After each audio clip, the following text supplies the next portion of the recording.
This story is titled, My Family Excluded Me from a Fancy Dinner They Were Organizing, but they expected me to set the table and clean up afterward.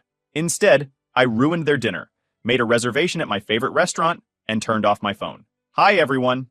Before we dive in, a quick favor. If you enjoy content like this, please hit the subscribe button. It's free, supports the channel, and makes sure you never miss out on amazing videos. Alright, let's get started. So, here's the deal. My name's Julia, and I'm 35 now, but if you look back at my life, you'll notice one thing. I've always been the family's unpaid assistant. No, scratch that. More like their unpaid everything. You know that one person in the family everyone runs to when something needs to be done? Yeah, that's me. Been like that since I was a kid. It started small, like when I was about 8 or 9. My mom, Lisa, would call me into the kitchen and say, Julia, sweetie, can you help set the table? Not a big deal, right? Except it wasn't just setting the table. It was arranging everything perfectly, folding napkins into some fancy shape she saw in a magazine, and making sure every plate was exactly 2 inches from the edge of the table. And if it wasn't, she'd sigh and fix it herself. You'll get it eventually, she'd say, like I was training to be some Michelin-starred waiter. Then there was my older brother, Luke. He's 3 years older than me and somehow managed to avoid being roped into anything remotely resembling responsibility. When he was 15 and I was 12, he had a science fair project to do. Instead of working on it himself, guess who got stuck building a volcano out of papier-mâché at the kitchen table? Mr. and Luke had the nerve to complain that the lava didn't flow cool enough during his presentation. Mom just smiled and said, "At least you helped him get it done." By the time I hit high school, it was just understood that Julia would handle anything remotely stressful. My little sister Rachel was born when I was 14, and from then on, my life turned into a never-ending list of, Can you just watch Rachel while I run to the store? Can you just help Luke write his college essays? Can you just organize the family reunion? I barely had time to focus on my own stuff because someone always needed something, and it wasn't like they ever thanked me.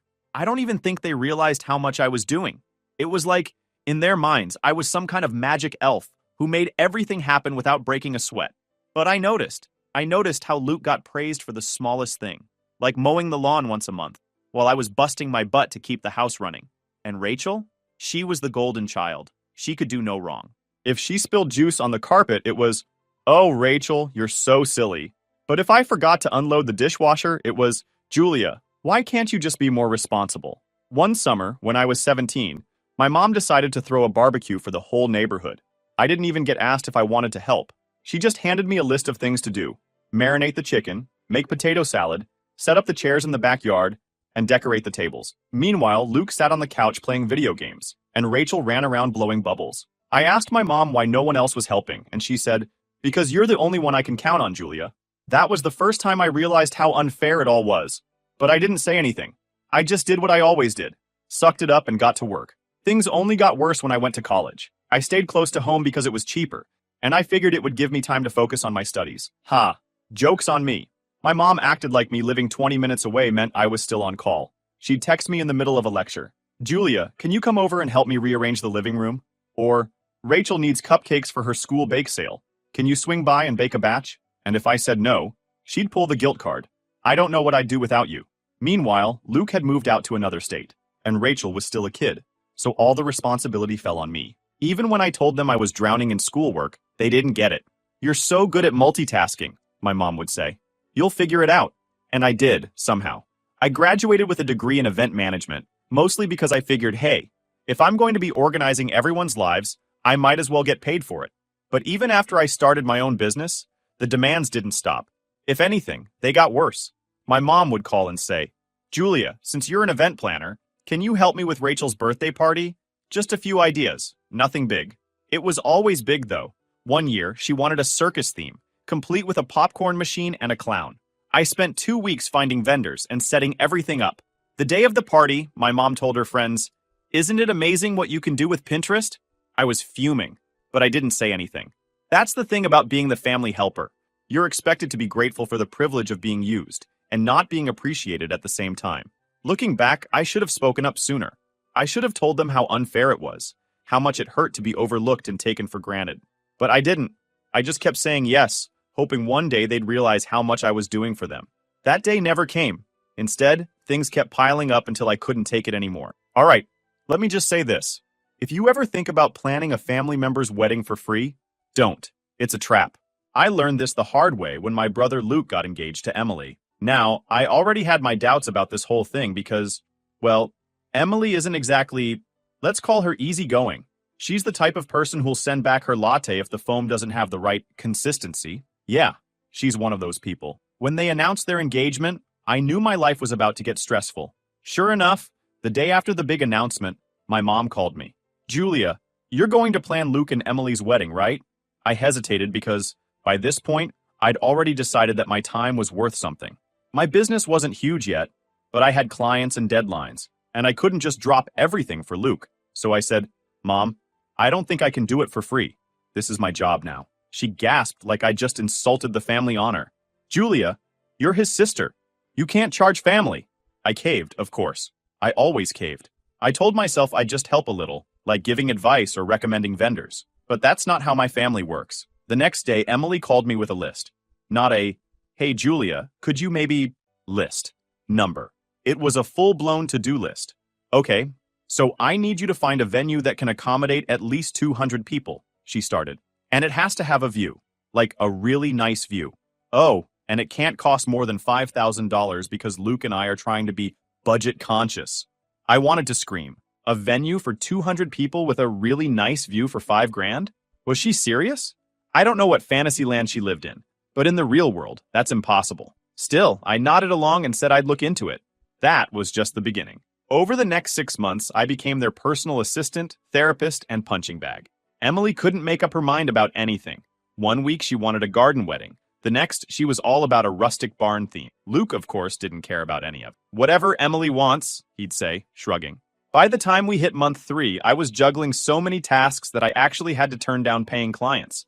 I didn't even get so much as a thank you. Luke would text me at random hours with stuff like, hey, can you find someone to do custom invitations? Emily doesn't like the ones we saw at the store. One day, Emily sent me a message saying, I need you to hand make 200 invitations. The ones online are too expensive. And you're crafty, right? Crafty? I run a business, not an Etsy shop. You'd think they'd appreciate the effort, right? Nope. Emily called me after she got the finished invitations and said, they're fine, but I was kind of hoping for more gold accents. I hung up on her. Then came the seating chart. Oh, the seating chart. Emily wanted everyone placed according to some complicated hierarchy. Apparently, her college roommate deserved to sit closer to the bride than our aunt, who literally helped raise Luke. I spent hours rearranging names on that chart only for Emily to change it all again the night before the wedding. Sorry, Julia, she said with a fake laugh. I know this is a lot, but I just want it to be perfect. By the time the wedding day rolled around, I was exhausted. I'd been working nonstop for weeks to make sure everything went smoothly. The morning of the wedding, I got up at 5 a.m. to supervise the setup at the venue. I coordinated with the florist, the caterer, and the DJ. I even ran home to grab extra tablecloths because the ones they ordered were too short. And where were Luke and Emily during all this? At the salon, getting massages and drinking overpriced smoothies. When the ceremony finally started, I was so tired I could barely stand. But I stayed because I wanted to see my work come together. And I'll admit, it looked amazing. The venue was gorgeous. The flowers were stunning, and the whole thing had this dreamy, romantic vibe. For about 10 minutes, I felt proud of myself. Then, Luke gave his speech. He stood up and thanked everyone. Emily's parents got a shout-out for funding the vision. His groomsmen got a nod for keeping him sane. Even the DJ got a quick mention. And me? The person who had literally spent 6 months making this wedding happen? Nothing. Not a single word. I sat there, stunned. I thought maybe he'd thank me later, like in private, but no. When I saw him after the speeches, he just grinned and said, "Great job, Jules." Everyone loved it. That's when it hit me. They didn't see me as a person. To them, I was just a tool, a free service, someone to use and discard when they didn't need me anymore. At the end of the night, I stayed behind to clean up because, of course, no one else thought to do it. As I was stacking chairs, Emily walked by and said, "You missed a spot on the dessert table." I didn't even respond. I just dropped the stack of chairs and walked out. The next day, my mom called me, all cheerful. "Wasn't it a beautiful wedding?" "It was fine," I said, keeping my tone neutral. "Well, we couldn't have done it without you," she added. I wanted to scream. "We couldn't have done it without you?" "No, Mom, I did it. You all just showed up and took credit." But instead of saying that, I mumbled something about being busy and hung up. That's when I decided, never again. No more free labor. No more bending over backward for people who don't even see me. If they wanted my help in the future, they could pay me like everyone else, or figure it out on their own. Luke and Emily never even sent me a thank you card, but honestly, I didn't expect one. At that point, I knew exactly how much they valued me, which is to say, not at all. Looking back, that wedding was a turning point for me. It wasn't just about the work or the lack of gratitude. It was about realizing that I'd spent my whole life putting everyone else first. And for what? A pat on the back? A half-hearted good job? Number I deserved better. And I was finally ready to do something about it. But for them, nothing's changed. They continued being entitled people with huge expectations and zero appreciation. By the time Rachel started college, I thought I'd learned my lesson about helping my family for free. After the disaster that was Luke's wedding, I'd told myself I was done being their unpaid labor. But Rachel? She had a way of pulling me back in, mostly because she was the baby of the family. And for some reason, that made me feel like I owed her something. Rachel was 18, going to some small liberal arts school a couple of hours away. She'd call me every once in a while, usually when she needed something. It was never a casual, hey, how's life and call. It was always, hey, Julia, can you do me a favor? One time she asked me to edit her essay at midnight because it was due at 8 a.m. the next day. I told her no, and she hit me with, wow, so much for being a supportive sister. But the real drama started during her sophomore year. She called me one afternoon, her voice all chipper. That should have been my first warning sign. Julia? Guess what? I sighed. What? My sorority's spring gala is coming up, and I'm in charge of planning it. Oh, that's nice, I said, already feeling the setup. Yeah, and I was thinking, you're so good at this kind of stuff. Could you, help me? Just a little? Rachel, I said, trying to keep my voice calm. I can't. I'm really busy with work right now. But you're an event planner. This is like your thing. Exactly, I said. It's my job. I don't have time to do this for free. Her tone changed immediately. Wow. So you're really not going to help me? After everything I've done for you? I laughed out loud. What have you ever done for me, Rachel? I don't know. Been your sister? I hung up on her. For a couple of weeks, I thought that was the end of it. I figured Rachel would find someone else to help or, I don't know, actually do the work herself. But no. She called me again a month later, this time sounding frantic. Julia, I'm freaking out, she said, barely pausing to breathe. The gala is in 2 weeks, and nothing is done. The venue fell through, the caterer backed out, and I have no idea how to fix this. That sucks, I said, trying not to sound too smug. Please, Julia, I'm begging you. Just give me some advice. I don't know what to do. I should have said no. I should have let her deal with the consequences of her own lack of planning. But part of me felt bad for her. So I gave her some tips. Basic stuff like how to find a last-minute venue and what kind of food works best for a big group. Thank you, thank you, thank you, she gushed. You're a lifesaver. But of course, that wasn't enough. 2 days later, she texted me asking if I could design the invitations. It's just a simple layout, she said. Like that made it any less time-consuming. When I told her I couldn't, she whined about how no one else understands my vision like you do. By the time the gala rolled around, I was getting hourly updates from Rachel about how everything was falling apart. The tablecloths didn't match the napkins, the flowers were the wrong shade of pink, the DJ was late. I tried to stay out of it, but then she called me in tears the night before the event. Julia, I don't know what to do. Everyone's going to think I'm a failure. I took a deep breath. Rachel, you waited until the last minute to plan this. What did you expect? I just thought it would be easier, she sniffled. Maybe next time don't volunteer for something you're not ready to handle, I said. She didn't reply, just hung up on me. The next day I saw photos from the gala on Instagram. It was rough. The decorations looked thrown together, the food was served in disposable trays, and the lighting was straight out of a middle school dance. The caption on Rachel's post said something like, "Not perfect, but we made it happen." I thought that was the end of it. But then she called me again, a week later. Julia, you ruined my gala. I blinked. What? If you had helped me, it would have been amazing, she said. But you were too selfish to care. I couldn't believe what I was hearing. Rachel, I didn't ruin anything. You ruined it by not planning ahead. You're supposed to have my back, she said, her voice shaking. I snapped. Rachel, I've had your back your whole life. I've done more for you than anyone else in this family, and I've never asked for anything in return. But guess what? I'm done. You're an adult now. Figure it out yourself. And then I hung up, without waiting for her to respond. For months, Rachel barely spoke to me. Whenever I saw her at family gatherings, she'd glare at me or make passive-aggressive comments. My mom tried to mediate, saying things like, Julia, can't you just apologize? Rachel's still learning. Learning what? I shot back. How to dump her responsibilities on other people. Luke, of course, sided with Rachel. You were kinda harsh, Jules, he said one night. She's just a kid. She's 18, I said. She's not a kid anymore. It was exhausting. No matter how much I explained myself, My family just didn't get it.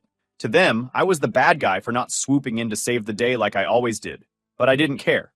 For the first time, I was standing up for myself, and it felt good. Over time, Rachel stopped blaming me, at least publicly. She still made snide comments every now and then, but I could tell she was embarrassed. Her sorority sisters hadn't been impressed with the gala, and she'd been voted out of her event coordinator role. Part of me felt bad for her, but mostly I was relieved. Maybe now she'd think twice before taking on responsibilities she couldn't handle. At this point, I'd like to think I was finally done with my family's entitled nonsense. I'd been burned enough times to know better. But then the last straw came with the dinner party. This was the moment when I realized my family wasn't just clueless. They were downright audacious. It started with a phone call from my mom. I was at home finishing up a client proposal when her name popped up on my screen. I considered ignoring it, but I ended up answering. Big mistake. "Julia!" she chirped as soon as I answered. "You'll come early on Saturday to set the table, right?" I frowned, holding the phone between my ear and shoulder. "What's happening Saturday?" "The dinner party for Luke's promotion," she said, like I should have known. I blinked. "I wasn't invited." "Well, of course not," she replied. Her tone so casual it made my blood boil. "It's mostly Luke's colleagues and their spouses. You wouldn't really fit in." Wow. Just wow. "So let me get this straight," I said, my voice tight. "I'm not invited to the dinner, but you still want me to come early and set up?" "Exactly," she said, as though this was a perfectly reasonable request. "You're so good at these things, Julia. You've always had an eye for detail." I was speechless. For years, I'd put up with their nonsense, but this was a new low. I wasn't good enough to be a guest, but I was good enough to do the grunt work. My mom took my silence as agreement. "Great," she said.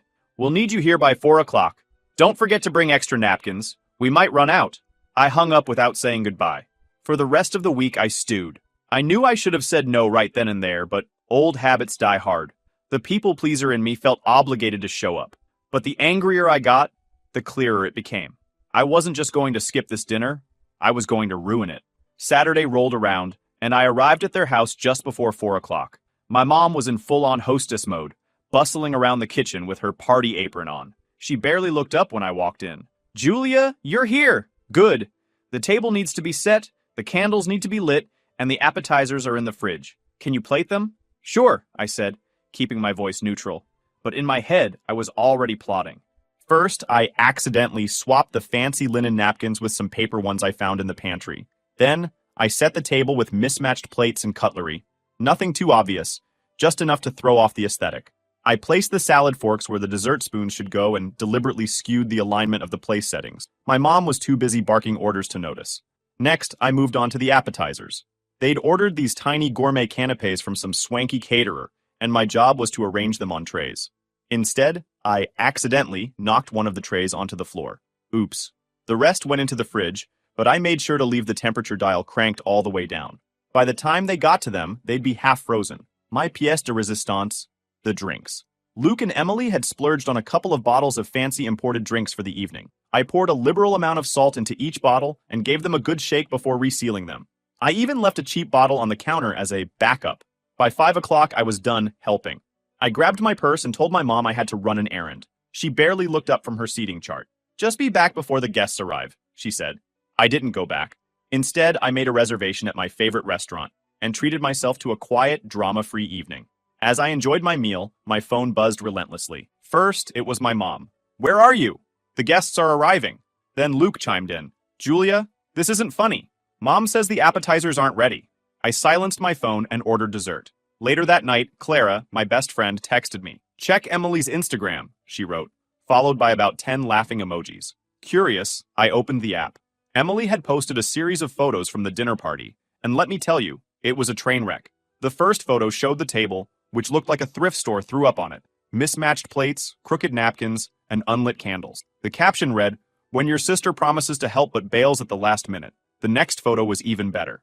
Luke pouring a glass of the salted drink, his face contorted in disgust. "Note to self, never trust Julia with anything," Emily had written. I couldn't stop laughing. For years, I'd busted my ass to make my family's events perfect, and they never appreciated it. Now, they were finally getting a taste of what life was like without me holding everything together. After the dinner party fiasco, I thought my family would finally get the message. You'd think ruining a whole evening would make them reconsider treating me like a free-for-all event planner? But no, my family, they're stubborn. Instead of self-reflection, they doubled down on blaming me. I wasn't just the villain. I was the scapegoat for every single thing that went wrong that night. Luke's text barrage was the worst. He didn't stop for days. Stuff like, "I can't believe you'd sabotage my big night," and "What kind of sister does this?" At one point, he even called me vindictive. That one made me laugh. Oh, I was vindictive. What about years of using me like a servant while ignoring my own achievements? Funny how they only noticed me when I didn't show up to save the day. Emily, of course, had to get her 2 cents in. She left me a voicemail so dramatic I couldn't decide if I wanted to scream or roll my eyes. "Julia, you embarrassed Luke in front of his boss. Do you know how that makes me look?" She whined, as if her image was my top priority. I didn't bother replying. Let her stew. Even my mom, who usually tried to smooth things over, was furious. She called me 2 days after the party, and I braced myself for another round of guilt tripping. "Julia," she started, her voice sharp, "your behavior was completely unacceptable." I almost laughed. "My behavior?" "Mom," I said, "you asked me to set the table for a party I wasn't invited to. What did you expect?" "I expected you to be mature," she snapped. "You've always been the reliable one, Julia. This was so out of character. Maybe you should have thought about that before treating me like a maid," I shot back. "I'm done being your go-to. Find someone else to exploit." She gasped like I'd slapped her. "Exploit? Julia, we're family." "Exactly," I said. "And family is supposed to appreciate each other, not use them." I hung up before she could argue. I didn't feel bad about it either. For once, I was standing my ground. The fallout from the dinner party was worse than I'd imagined. Word spread fast in our small town, and suddenly everyone had an opinion about what happened. My mom was quick to spin the narrative, painting herself as the innocent victim of her ungrateful daughter. I heard through the grapevine that she told her friends, "I don't know what's gotten into Julia lately. She's so selfish." The irony wasn't lost on me. All these years of being their doormat, and now I was selfish for not wanting to be treated like dirt? Classic. The thing is, it wasn't just about the dinner party. That night was the culmination of years of being overlooked, undervalued, and straight up used. It wasn't like I woke up one morning and decided to sabotage their lives. They pushed me to my breaking point, and I wasn't about to apologize for finally snapping. But my family? They didn't see it that way. To them, I was the villain for not playing along anymore. Every missed text, every unanswered call was another strike against me. And honestly, I was fine with that. Let them think what they want. At least villains have boundaries. It felt like the logical next step to put some serious space between me and my family. I didn't make some grand announcement, no dramatic speeches or ultimatums. I just stopped. Stopped answering their calls, stopped showing up for birthdays or holidays, stopped giving any part of myself to people who didn't deserve it. At first, I thought they might fight for me, try to reach out and make things right. But if I've learned one thing about my family, it's that their pride always outweighs their capacity for self-reflection. Instead of admitting they were wrong, or even acknowledging my absence, they doubled down on their usual tactics, bad-mouthing me behind my back. It started with Rachel. Of course it did. She was the family's golden girl, and she had no problem playing the victim in my absence. My mom mentioned something about how Rachel was so hurt that I didn't come to her college graduation party. Hurt? Rachel hadn't spoken to me in months, but suddenly I was supposed to drop everything for her milestone? Yeah, right. Then Luke joined in. I heard from Clara, who's still friends with some of our mutuals from back home, that he'd been going around telling people I was difficult and selfish. That one really pissed me off. This was coming from the guy who couldn't organize a barbecue without leaning on me. But now I was the problem, and my mom, she was the worst. She called up every relative who would listen, spinning some sob story about how I'd abandoned the family. Never mind that I'd spent years sacrificing my time, energy, and sanity for them. To hear her tell it, I was the villain who broke up our happy little unit. Then came the trip. Oh, the trip. It was Luke's idea, of course. He booked a family vacation to Florida and made sure everyone knew he was footing the bill. They rented a big beach house, posted pictures all over social media, Rachel lounging by the pool, my mom holding a smoothie. The captions were the best part. Rachel posted something like, "Family time is the best time." My mom shared a picture of the sunset with the caption, "So grateful for my wonderful children." Even Luke got in on it, posting a picture of him and Rachel clinking glasses with the caption, "Couldn't ask for a better family." It was so obvious what they were doing. The whole thing screamed, "Look, Julia, we're doing great without you." Like I was supposed to be heartbroken over not being included in their little beach party. I saw the post while scrolling through Instagram one evening, and instead of feeling hurt, I just laughed. If they wanted to spend thousands of dollars proving they didn't need me, that was on them. Meanwhile, I was curled up on my couch with a book, enjoying the peace and quiet of my family-free life. Weeks turned into months, and I didn't hear a word from them. No calls, no texts, nothing. Part of me wondered if they even noticed I was gone. But the longer the silence stretched, the more I realized how freeing it was. Without their constant demands, I had so much more time and energy for myself. I started saying yes to things I'd always put off, taking on new clients, signing up for yoga classes, even planning a solo trip to Italy. Then, out of nowhere, I got a text from Rachel. "Hey Julia, hope you're doing okay. I miss you." I stared at the message for a long time, debating whether to reply. It seemed too casual, too convenient. After all the crap she'd pulled, why now? "Hi Rachel, I'm fine. What's up?" Her reply came almost immediately. "Mom's 60th birthday is coming up, and we're throwing her a surprise party. I was hoping you could help plan it." I put my phone down and laughed. Not a polite chuckle, but an actual, full-on laugh. Of course, she wasn't reaching out because she missed me. She wanted something. "I can't," I replied. "I'm too busy." Her response came quickly. "Seriously, Julia? This is Mom's big day. You can't just put your pride aside for one night?" "It's not pride," I wrote back. "It's boundaries. Good luck with the party." She didn't reply after that. The party came and went without me. I felt nothing. No guilt, no sadness, no longing to be there. If anything, I felt relieved. A few weeks later, Rachel texted me again. "We missed you at the party. Hope you're okay." I didn't respond. It had been almost a year since I cut ties with my family, and life had never felt more peaceful. For the first time, I was living for myself. No more guilt, no more obligations, and definitely no more being used as their personal errand girl. It wasn't always easy. There were moments when I missed the idea of family, but then I'd remind myself, it wasn't the family I had. My family wasn't kind or supportive. They were users, and I'd finally stopped letting them use me. I was in the middle of planning a high-profile corporate gala when the call came. My phone buzzed with a familiar name, Mom. I stared at the screen, debating whether to answer. It had been months since she'd last tried to contact me, and honestly, I liked it that way.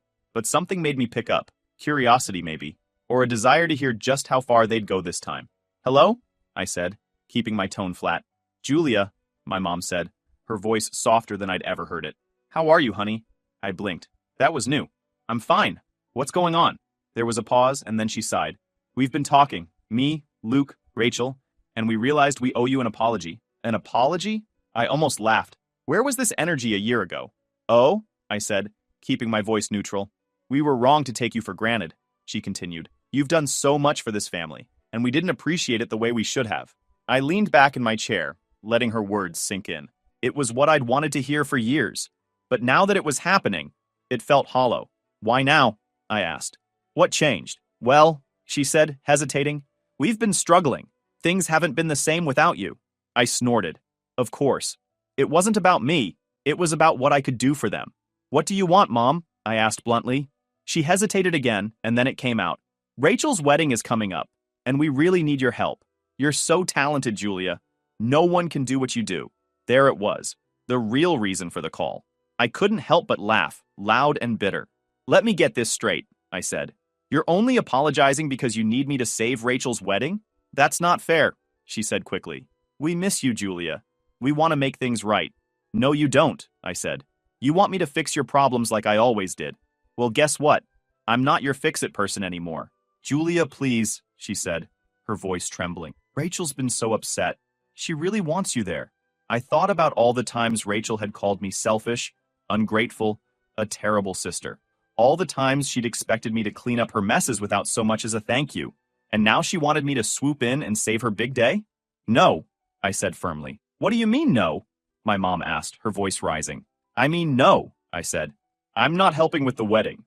I'm not coming to the wedding. And I'm not letting you guilt me into going back to the way things were." Julia," she started, but I cut her off. "You don't get it, Mom," I said, my voice sharp. "You've spent years treating me like I'm only good for what I can do for you. And now that I've stepped away, you're finally realizing what you lost. But it's too late. I'm done." There was a long silence. When she finally spoke, her voice was small. "We're trying, Julia. Isn't that worth something?" "Not when it's only because you need something from me," I said. "You're not sorry for how you treated me. You're sorry because it's inconvenient for you now that I'm gone." "Julia, please," she said again, but there was a desperation in her voice now. "No," I said one last time. I'm done. And then I hung up. For the first time in years, I felt free. Truly, completely free. The weight of their expectations, their demands, their endless neediness, it was gone. I'd slammed the door shut, and this time I wasn't opening it again. Rachel's wedding went ahead without me, of course. I heard through the grapevine that it was a disaster. Last-minute venue issues, a no-show caterer, and a seating chart mix-up that had people sitting in the wrong spots all night. Apparently, Emily tried to salvage things, but without someone like me to hold it all together, the cracks were impossible to hide. Clara called me after hearing the news. "So, how does it feel to be vindicated?" she asked, laughing. "Honestly," I said, smiling, "it feels amazing. My mom, Luke, Rachel, they're all part of my past now, and that's where they'll stay. As for me, I am okay. I'm better than okay. For the first time in my life, I'm living on my own terms, free from their expectations and demands. They can call me selfish, difficult, ungrateful, whatever helps them sleep at night. I know my worth, and I'm not lowering my standards just to make them comfortable. They had their chances. They blew them. And me? I'm done looking back.